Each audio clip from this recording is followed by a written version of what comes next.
The emergency lights cast crimson shadows across the damaged cargo hold, and Lena pressed herself against the cold metal wall, watching the creature in the corner.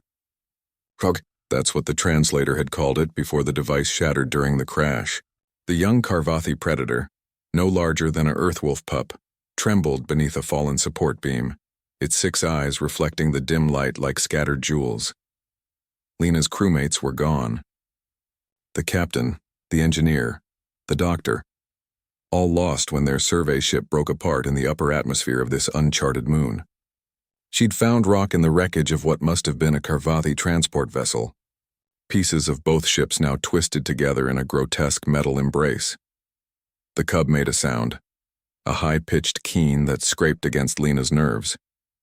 According to the Galactic Council's xenobiology database, young Karvathi were among the most dangerous juveniles in known space. Their species had conquered 17 star systems through sheer ferocity. Their warriors could tear through reinforced battle armor. Their hunters tracked prey across light years, and this one was terrified. Lena knew she should stay away. Every survival instinct screamed at her to barricade herself in another section of the wreck and wait for rescue. The Karvathi were humanity's nominal allies, yes, but ally in galactic politics meant hasn't tried to eat you lately. But Rock was crying. The translator was broken, but some things needed no translation. The cub's parents were likely dead. It was alone, injured, and trapped on a hostile world where the air itself would kill it within hours once the ship's failing life support gave out. Lena had maybe 3 hours of breathable atmosphere left. Rock had less. She made her decision. "Hey there, little one," Lena whispered, moving slowly toward the cub. Rock's ears, all 4 of them, pinned back against its skull. Its fur, iridescent scales that shifted from deep purple to black, bristled with threat.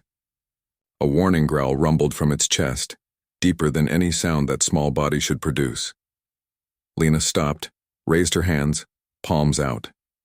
She'd read that Karvathi understood submission postures, even if the specifics varied between species. "I'm not going to hurt you. I promise." Rock snapped its jaws, revealing rows of crystalline teeth designed to shred and tear. But Lena noticed the cub hadn't moved from beneath the beam. One of its hind legs was bent at an unnatural angle. "You're hurt," Lena said softly, more to herself than to Rock. "And you're scared." "I understand scared." She sat down, cross-legged, about 10 feet from the cub, far enough to seem non-threatening, close enough to matter. Rock watched her with those 6 unblinking eyes, its breathing rapid and shallow. The ship groaned around them.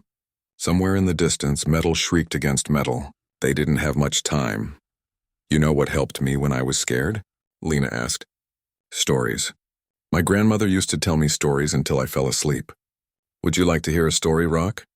The cub's ears twitched. Its growling quieted just slightly. Lena took that as permission. "Once upon a time," she began, her voice falling into the rhythm her grandmother had taught her decades ago, "there was a star that refused to die. All the other stars in the galaxy burned bright and then faded away as stars do. But this star, this stubborn, impossible star, it kept burning. Do you know why?" Rock's breathing had slowed. The cub was listening, because the star had made a promise. It had promised to shine until a lost child found their way home. "And stars, you see, never break their promises," Lena continued, weaving a tale of the persistent star and the child who wandered through the darkness of space, searching for home. She spoke of nebulae that sang lullabies and comets that left trails of hope. She kept her voice soft, rhythmic, like a heartbeat in the darkness. As she talked, Lena slowly, imperceptibly moved closer. Inch by inch, minute by minute. Rock watched but didn't growl. The cub's 6 eyes began to droop, exhaustion warring with fear. "The child walked for so long," Lena murmured, now close enough to reach out and touch Rock's iridescent scales. She didn't, not yet. Through asteroid fields and past sleeping planets. And always, always that stubborn star kept shining, kept calling the child home. Rock's eyes were half closed now. The cub's breathing had steadied, the rapid panic giving way to something calmer. Lena could see where the beam pinned its leg, see the shallow cut across its flank where scales had been torn away. "Finally," Lena whispered. After traveling through more darkness than anyone should ever have to face, the child saw something wonderful. "Do you know what it was?" Rock made a small sound, not quite a growl, not quite a whimper. "A question, perhaps." "Light," Lena breathed. "Not just the star's light, but thousands of lights. A whole constellation of souls who had been looking for the child, who had never stopped searching, who had never stopped hoping. She carefully, slowly extended her hand. Rock's eyes opened wider, tracking the movement. Lena kept talking, kept the story flowing like a river, and the star, having kept its promise, finally allowed itself to rest, because the child was home. The child was safe. The child was no longer alone. Her hand touched Rock's head between those 4 ears.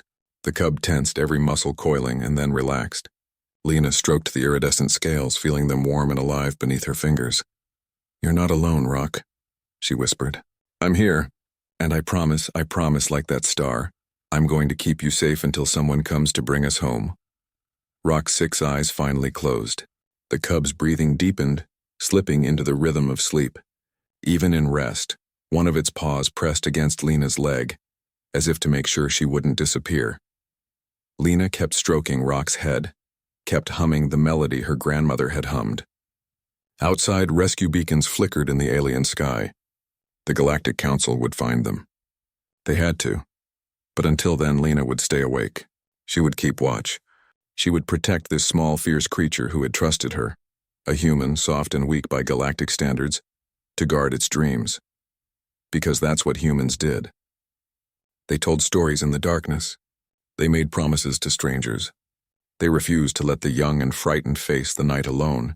The predator cub slept, and Lena kept her vigil, whispering stories until the stars themselves seemed to listen.